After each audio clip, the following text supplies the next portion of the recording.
So one other idea here is that even though I have the thumb in, and it's nice and deep, and I cover the neck, and I put the palm up grip here on this side, right, in, and I'm all set, and he goes to pass over here, and he ends up on this side, and I know that I can roll towards him, right, and try to put the head in between the arms and finish.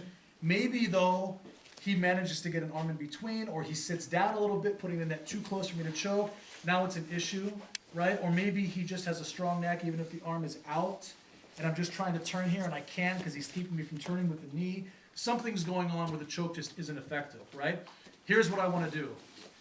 I want to go back a little bit, but I maintain the grip, and I want to keep him away so he doesn't side mount me. And look, we know how to do the shrimp and a half, right, from the warm-up drills.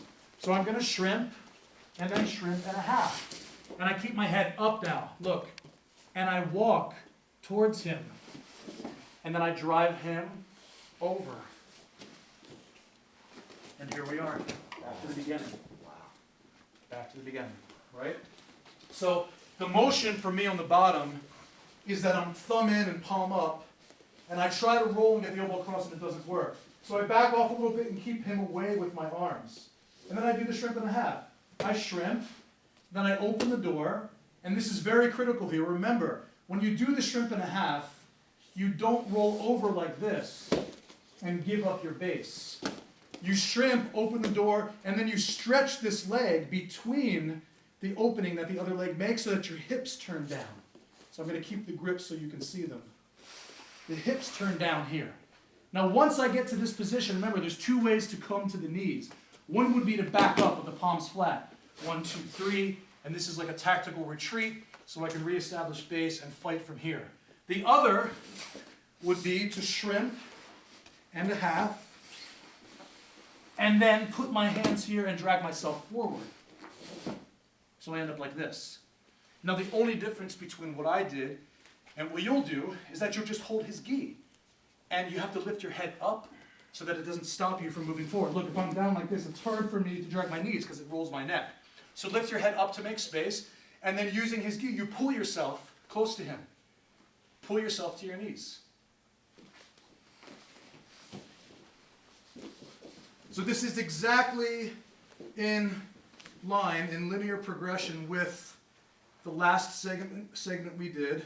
He goes this way towards the so-called bad side, or the more difficult side, and I try to roll and catch him here, and the choke isn't working, so I have to back off and shrimp and a half. And now look, using these grips right here, I'm going to do like a pull-up. Pull myself into him, to my knees with my head up. And as soon as my head is up, look, I cover his back like this. I lock this down, and the idea would be that if I walk him straight, if I'm perpendicular to him, it's easy for him to stretch that leg and maintain a base and not fall over. So what I'd like to do is put him down over this angle here, over his shoulder, where he has less base. So I try to drive him forward. And when I do that, look, as I come around the corner, the elbow, look, we're in the same position, right? Remember where we started? Remember where we started? See, and as he falls, I just follow that weight around and finish the choke. And now it's going to be much tighter because as he falls, he's absorbing the weight, and the hands naturally fall around the neck in a much more convenient way, actually, than they did from the first choke. So this is nice. Okay? So Pirata can see.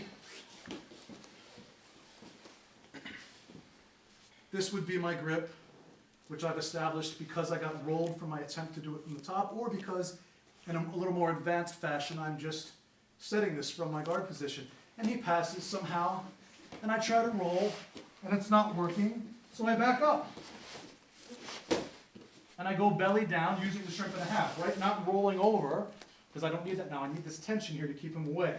Open the door, shrimp, get my hips down, and pull myself up to him and cover him here, and then push him over the shoulder, and then walk to the choke. Didn't feel your tap there, okay. All right, does this make sense? Okay, go ahead guys, try this.